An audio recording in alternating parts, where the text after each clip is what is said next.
don't ever leave me, Christine. I swear I could not let you go. And baby, I'm begging you, please, don't ever leave me, Christine. I swear I could not let you go.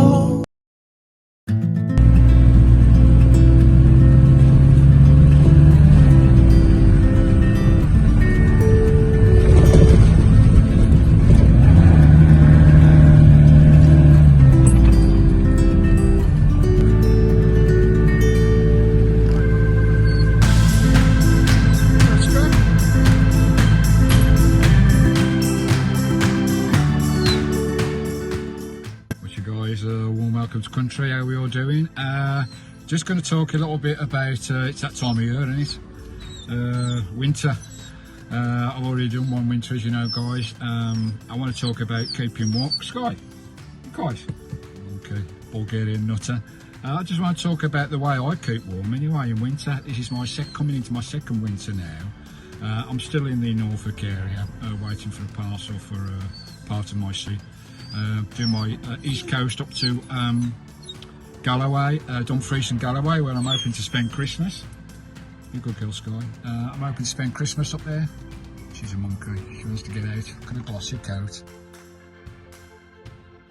She look gorgeous. So I'm about to just wait for those parts, and I'll be off up the east coast, all the way up.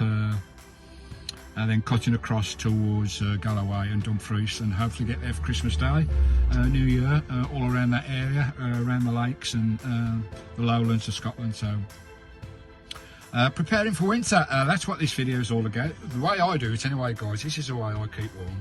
And as you know, my last winter was in the Hebrides up there in the Highlands of Scotland. 6 months winter on the Isle of Skye. You can get through 6 months of winter on the Isle of Skye, guys, without no issues with Norfolk area at the moment. Just all my regular camps around Norfolk. While I'm waiting for these parts to come. Right, we'll crack on. We'll just have a look outside. We're at one of my spots where I have dinner, and sometimes I camp here for the night, but I don't really camp here tonight. But we're going to have a look at the river before we start this video. How to keep warm in winter in your van. Hey, Skye, it's all about keeping your dog warm as well, because it's not just me I've got to think about. It's my pooch as well. Right, it's going to have a look outside, see where I am. You know this place, guys. This guy there, just got it tied up for a minute. And it's a bit chilly, guys. It's a real nip in the wind now. Just go and have a look at the river here, guys. Sorry, the camera's a bit wobbly. Skye. Got two lovely swans down here. Lovely winter afternoon. It's about 4 o'clock in the afternoon now. It'll be dark soon. Oh, there's an egret over there. See the egret on the stones? A little egret. Yeah, it's a lovely little riverside camp this is, guys. We've got the lovely weir up there. Can you see the egret on the gravel bar over there? It's a little egret. Getting his supper. We've got a mute swan and a cob as well. Skye's barking away in the background. There's two lovely birds there. Lovely. You hear Skye barking. Lovely spot this is. There's Christine over there, and there's Skye barking away, the little Bulgarian nutter. Right, guys, we'll go in the van and we'll talk about keeping warm in the depths of winter. Skye, hi there. You can see a dog or something outside. Right, yeah, number one, obviously insulation. I've read that most people have got insulation on their van. There are one or two out there that haven't got good insulation on their van at all, and they suffer in winter. It's one of the biggest fears in winter. For anyone thinking about going into van life, they always think about, well, how do you cope in winter when it's so cold? You know, it gets down to like -4, -5, which it did in the Isle of Skye when I was up there for 6 months, guys. You know, that's the biggest fear in people going into van life or doing a winter tour, is how to keep warm, especially when there's no solar energy, there's no solar power coming in. So you're totally reliant on other systems. So it's important that the van is insulated before you ever think about going winter van lifing, guys, or van lifing full time.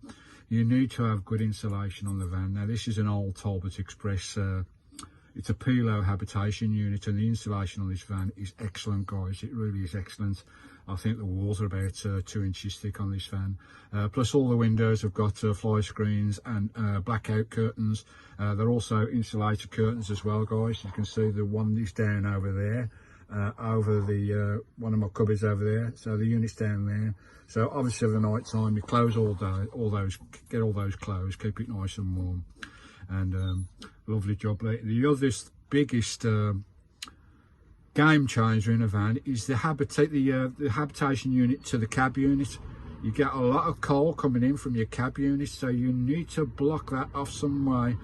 You know, loads of vans, they suffer with condensation and everything. I don't suffer with condensation, Christine, at all.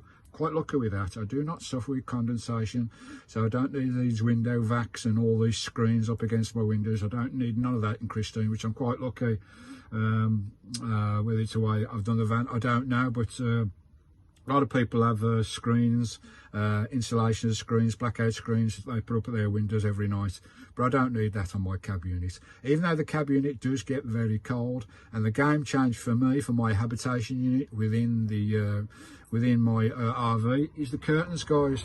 As you can see up there, see that's a heavy duty insulation curtain. It comes all the way across here, guys, and that completely closes off the cab unit.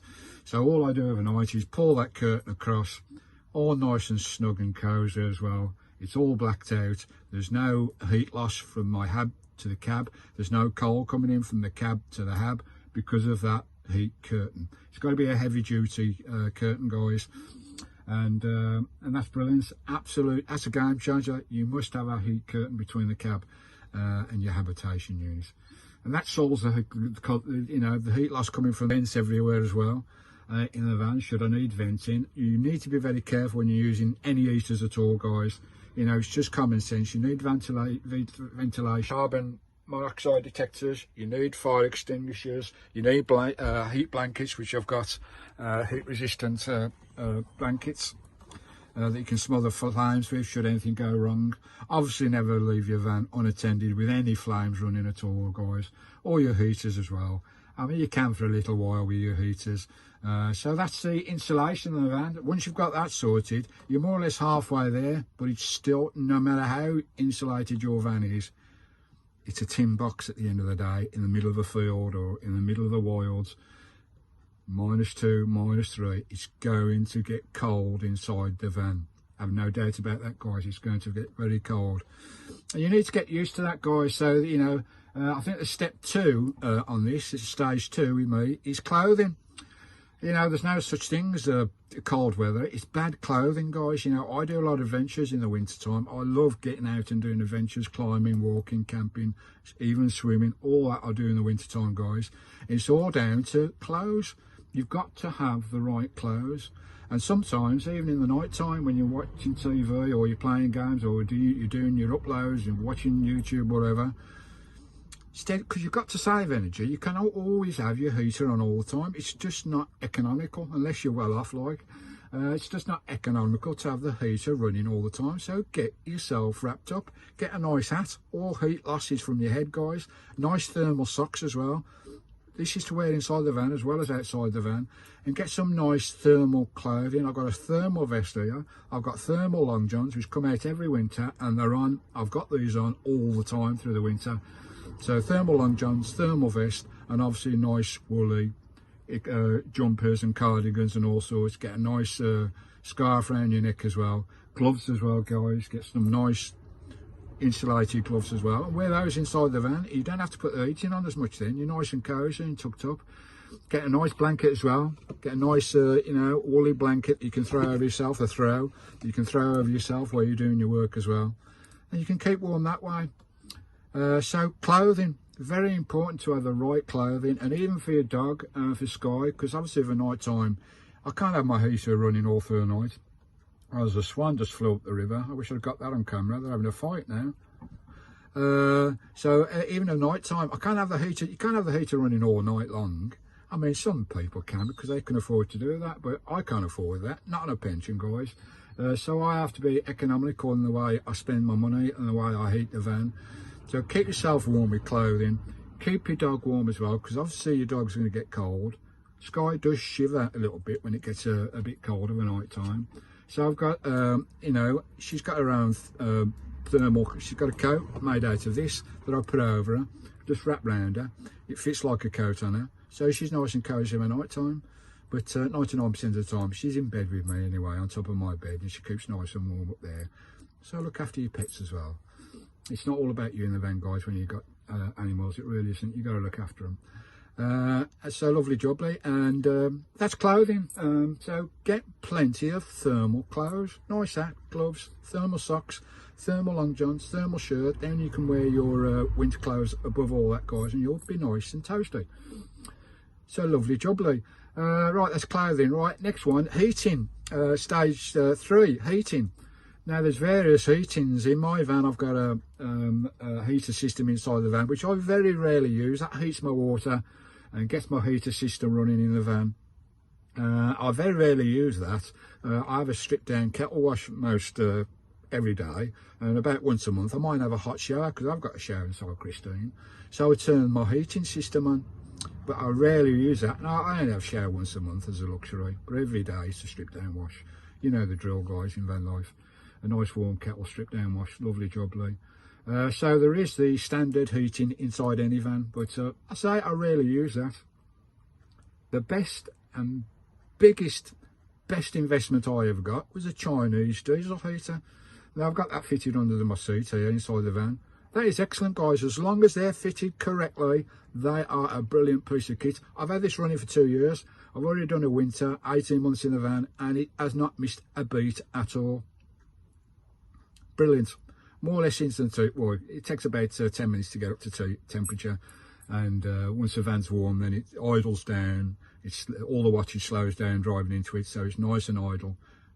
Not too much power on your batteries, and not too much consumption on the diesel. I think it cost me about £1.50 a day. If I have that heater on, obviously in the winter you have it on a lot more, and obviously it don't cost in the summer, because you've got all your solar units and the sun coming in on the windows. But the Chinese diesel, I cannot recommend them enough, guys, as long as they're fitted correctly. I've got a video in my playlist when I fitted mine 18 months ago, but it hasn't missed a beat. And I say the running cost for that, if I have it on for about 4 or 5 hours, it's about £1.50 a day. £1.50 a day to heat your van. You can't do that in a bloody house, not now. I was at a friend's the other day, and he said it's costing him like £10–15 a day with electric now to heat his house. Crazy. So around about £1.50 a day. Nice and cheap, nice and cheap. But I don't have it on all the time. I click it on in the morning when I get up, and have it on in the evening for a couple of hours, and that's about it. In the daytime I'm usually out exploring with all my nice snuggly clothes on. So that's the diesel heater, big thing. And your onboard heater as well, which I very rarely use.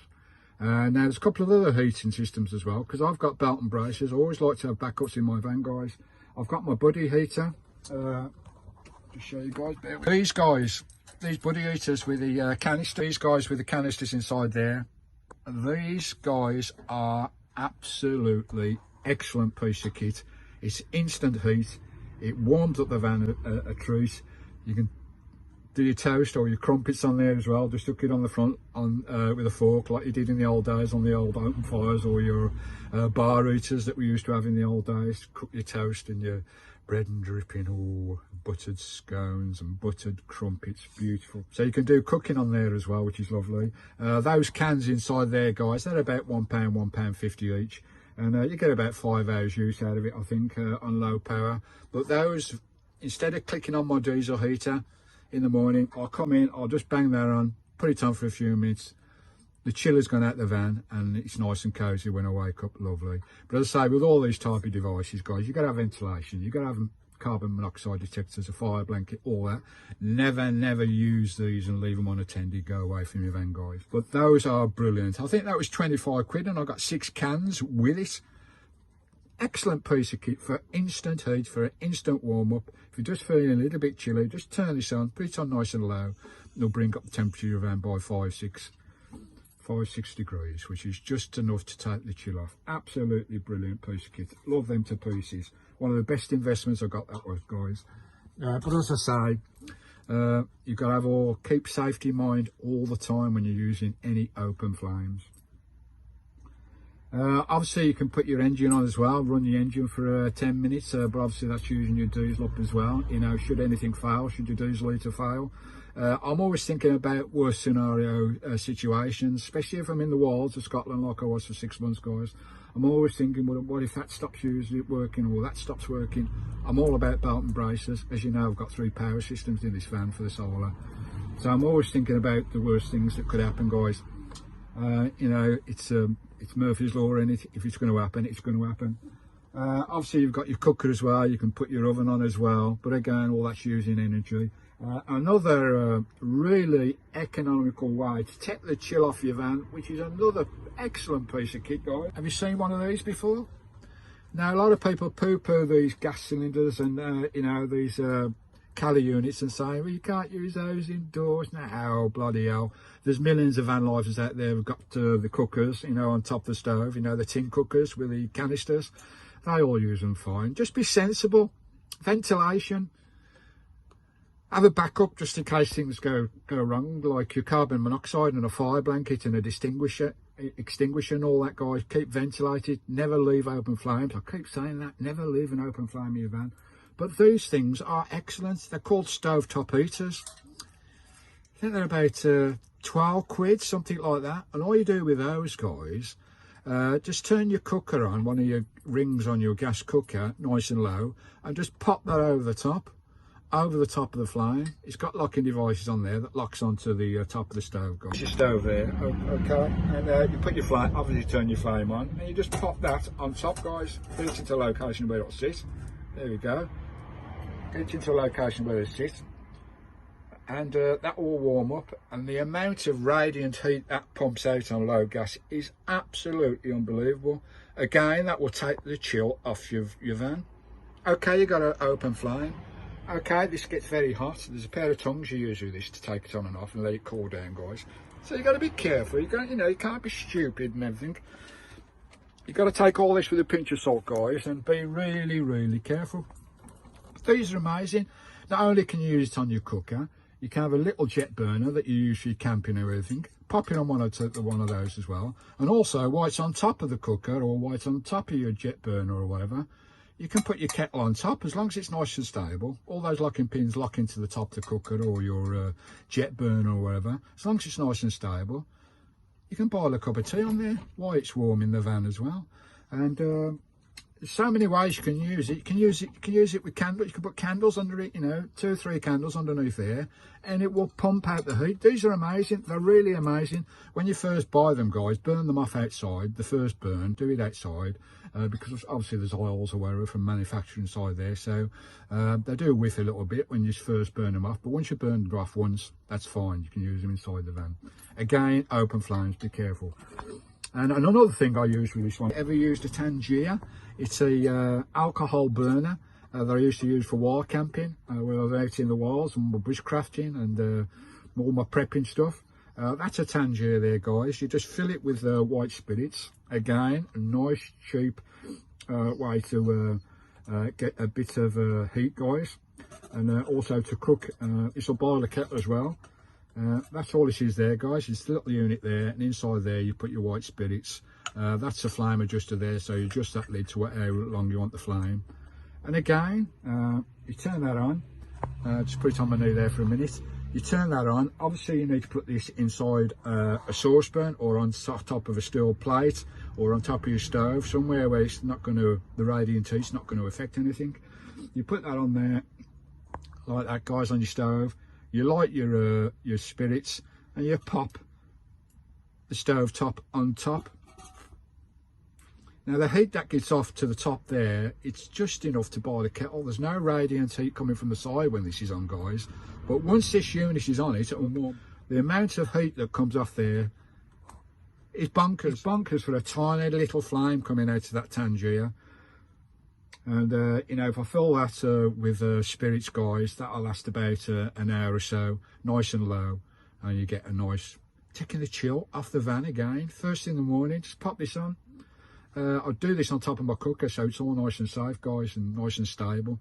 Pop that on, turn it on, and it takes the chill off the van. Absolutely brilliant. So I highly recommend one of those, guys. They do get hot. You do get some tongs with them, so you can move them about when they're hot and let them cool down. But as I say, you know, you got to be careful. You know, it goes without saying, guys, you've got to be careful with anything like this. And that is absolutely brilliant. I'll just show you a quick video. I think I did this when I was at, I think I did this some time ago, just testing this thing with a Tangier, a tiny little Tangier with a tiny little candle flame coming out of it. I'll just show you that video now, guys. Right, guys, just another way to use this stovetop heater. Lovely jubbly. I've got a Tangier there. Don't really familiar with these, guys. That's the lid off it there, just bullied, so you can adjust the flame.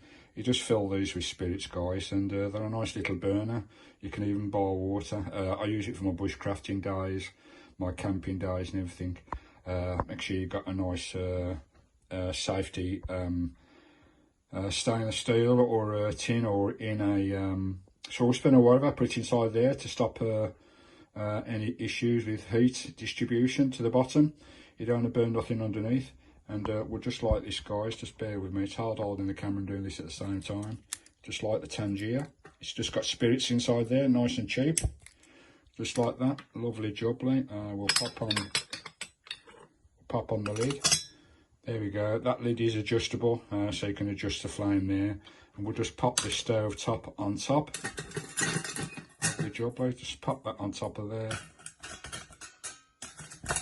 It sits in nicely. There we go.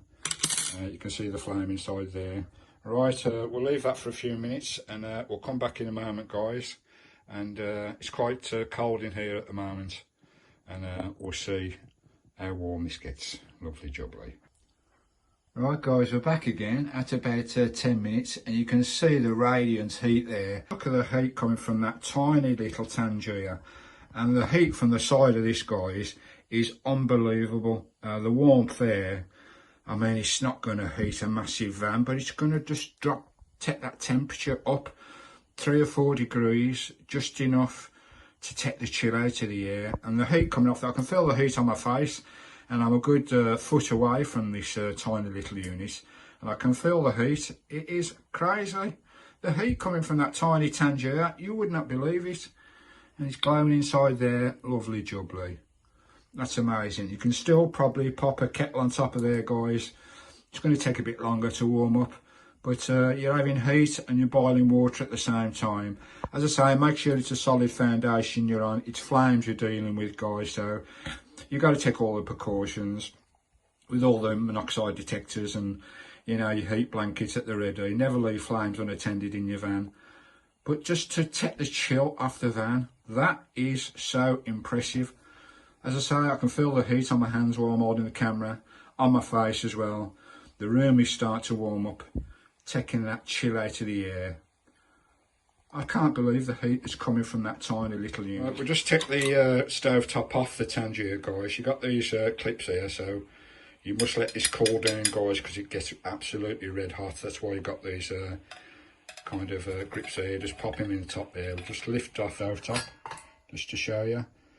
And we're getting all that radiant heat from that tiny little Tangier there. Unbelievable. Absolutely crazy amount of heat that's coming with that unit on, guys. So I can't feel the heat from there. Hardly any at all. All the heat from this Tangier is on the top when you're doing your cooking.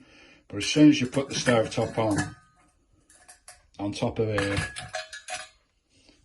all that heat going up becomes radiant heat going out. And the heat coming off here, this gets very hot, guys, so be very careful. Absolutely excellent. What a piece of kit. Love it. There you go. That's pretty impressive, and it warms up the van a treat. Absolutely wonderful. Right, that's your basic heat resources you can get. Obviously, you can use candles as well. Some people don't like candles because of smoke coming from them. But as I say, keep everything ventilated. You've got your carbon monoxide ready to alert you should anything go wrong. You've got your ventilation. You've got your fire blanket extinguisher and all that. Just be careful, guys. Be careful with this type of stuff. You don't want to burn your bloody van down, for God's sake. Lovely job, Lee. Other things, I've got water bottle. Obviously, hot water bottle is a must in the winter. But with me, with my solar systems and with my power pack, power packs, guys, they're brilliant. I think I've got and there, guys, the power pack there, absolutely brilliant, guys. You can charge up when you're driving your motor, or if you do get some sun in the winter, you can charge it up that way. So that's brilliant as well. So hot water bottle and my poweroak power back in conjunction with an electric blanket.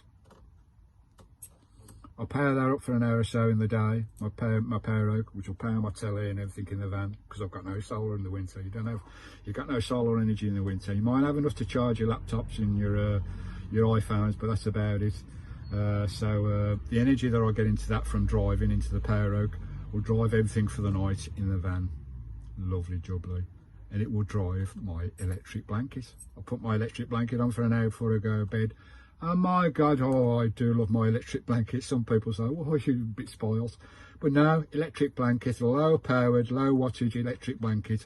Turn it on for an hour before you go to bed, and it is so fantastic. Absolutely fantastic. So electric blanket, hot water bottle, wear some thermal clothes in bed as well, wear some socks and some gloves if you wish, or put a hat on as well in bed. And obviously your bed is the most important thing in your van to me, guys. I had to have a make-up bed. I'd done the make-up bed in this van. I built it in the back there where it was a living room area. Make-up bed, blankets, sheepskin covers, thermal blankets, lush plush blankets like this, guys. Plenty of them in the winter. I store them in the summer, guys, in the cupboards, but out in the winter they all come out on top of the bed. I've got about 4 layers of blankets in my bed, and I am so, with no heating on, I am so toasty in that bed. Without the blanket on as well, you soon get warm with all these. And I've got a sheepskin rug as well, which goes over sheepskin fleece as well, that goes over the top of the bed, which I bought up in Inverary, I think, in Scotland. That's it, guys. Here you go. That's the way I kept warm on the Isle of Skye for 6 months in temperatures that went below, you know, -3, -4. High winds, rain all the time. I was locked in the van sometimes for a week, 2 weeks on end, because I couldn't go outside because it was that cold and that rainy and that windy. If I can do that in winter with my systems that I've got, you can do it anywhere, guys. And it's lovely. It really is lovely, especially when you go for a nice walk or an explore or a ramble in winter time, and you come back to a lovely, cosy, toasty van. Winter in van life is wonderful. I absolutely adore winter in van life because Christine gives you that extra special. And of course I've got my dog as well, which cuddles up to me. She's like a heated blanket on her own. She's so warm, and when she comes and lies by you, you soon get nice and toasty. Of course, you can have a nice, if you're in the wilds, you can have a nice campfire outside. Get that blazing, eh? A nice campfire with a few burgers or a few sausages on the campfire outside, even in the depths of winter, guys. You got to get out there. You got to give it a go. Don't have a fear of winter, of the cold. You soon get used to it, guys. Just get yourself wrapped up, and it can be as cheap as chips living in a van in winter. And the cost of energy compared to a house of flat bricks and mortar is a fraction of the cost. As I say, my diesel litre, £1.50 a day. That's not too bad, is it? To keep you nice and toasty warm. And don't forget with the cooker as well, I've got gas on board. I've got two 13k cylinders on board. One 13k cylinder in the winter will last me about a month. And that's heating my water. It's doing all my cooking as well, guys. Keeps my fridge running 24/7. That's run from my gas as well. So lovely jubbly. I hope that helps, guys. If you've got any suggestions, what do you do to keep warm in the winter? Put them down below. Let's get this rocking a bit. Let's see if you can give me any ideas what you do in the winter to keep that extra warm, to keep that chill out your van. But I think I've cracked it in mine, especially with the 6 months on Skye. If I can do 6 months in the House Hebrides in the middle of winter, guys, I think I've cracked it. But there's always other ideas out there. So put your suggestions below, guys. It'd be lovely to hear from you. Give me a like, give me a subscribe, give me all your support. Share the video as well. And I've noticed there's quite a few people emailing me lately saying they're not getting my notifications of the videos. And there's 1 or 2 subscribers dropped off my subscriber list. It's nothing to do with people unsubscribing. It's the way YouTube mess things up. So all I need you to ask is just go and make sure you're still subscribed, and make sure that bell icon notification is ticked that you wish to watch the videos. because for some reason YouTube are clicking off not only my subscribers, but turning the bell off for you to view the videos. That's happened a lot in the last month. It's been crazy. I think the subscribers went up about 60 in the last month, but they've gone down about 70.